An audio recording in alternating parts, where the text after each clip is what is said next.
Welcome back sa The Voice Teens.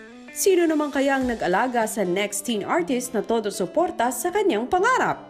Ako po si Jonna Marie Soquite, 13 years old, taga Toril, Davao City.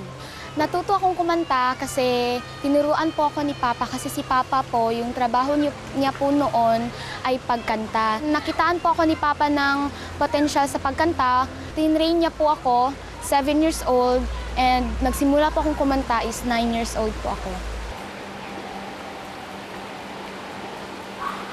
Doon po kami nakatira, nandun po yung ilog, at sa nakikita niyo po, talagang hindi na po talaga kami safe dito. Kaya gagawin ko po ang lahat para po makaalis na po kami ng pamilya ko dito.